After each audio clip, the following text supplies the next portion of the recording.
नमस्कार दोस्तों, आप सभी को एक और नई कहानी सुनाती हूँ। कांटे भरी राहें, भाग 51।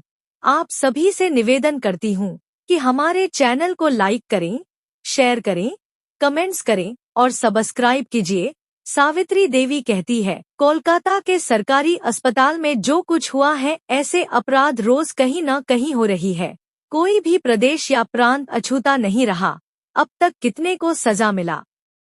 एक तरफ जहां राजनैतिक संरक्षण है, वहीं पैसा, वहीं जांच अधिकारी के अकर्मण्यता के कारण अधिकतर अपराधियों को आज तक सजा नहीं मिला।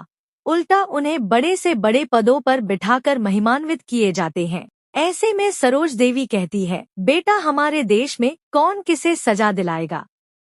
बात फिर से वहीं जगह पर आकर अटकती है कि दिया तले हमेशा अंधेरा रहता है।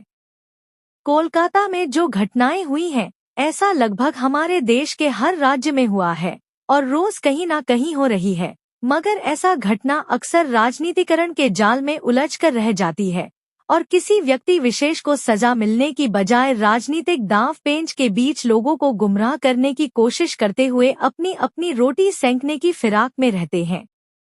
जनता के भला तो कोई नहीं चाहता, केवल बड़े बड़े बातें करते हैं। एक तरफ जहां जनता के हाल फुटबॉल की तरह होता है कि जिसे मिले वहीं एक लात मार दे और वह द्वार द्वार भटकते रहे, और दूसरी ओर शटल कॉक की तरह बयानबाजी चलती रहे।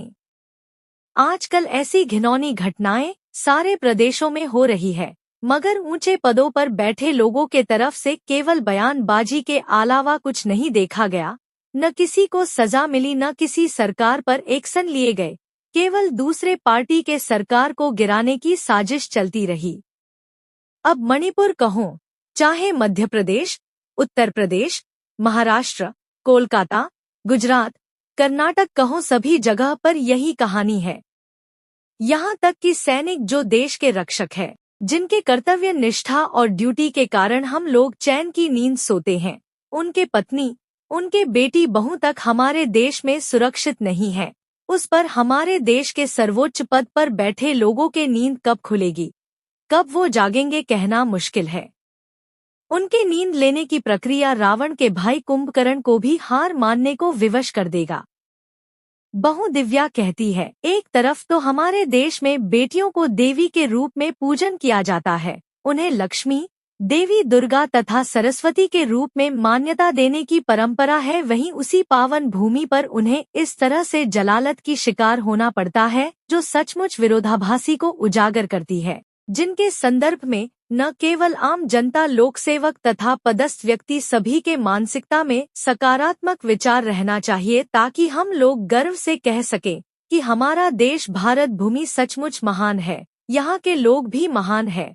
केवल जोर जोर से गला फाड़कर चिल्लाने से कोई महान नहीं बन जाते। महान बनने की आदर्श पर भी चलना चाहिए, ताकि हम लोग विकसित देश के वासी के रूप में गर्व महसूस कर सकें, और जिनके अकर्मण्यता या जिनके द्वेषपूर्ण भावनाओं के कारण बिना कारण लोगों को सजा मिलती है, उन पर सख्ती से कार्रवाई करने की जरूरत है। आजकल लोगों के मन में कानून व्यवस्था पर आस्था खत्म होती जा रही है, क्योंकि सभी को इस बात पर संदेह होने लगी कि हमारे देश में भ्रष्टाचार चरम पर है। ऐसे में प्रभावशाली लोग उसके बल पर सब कुछ हासिल कर सकते हैं, तो पता नहीं लोगों को उचित न्याय मिल पाएगा या नहीं। समाप्त। कहानी के अगले भाग के लिए हमारे साथ बने रहिए। धन्यवाद।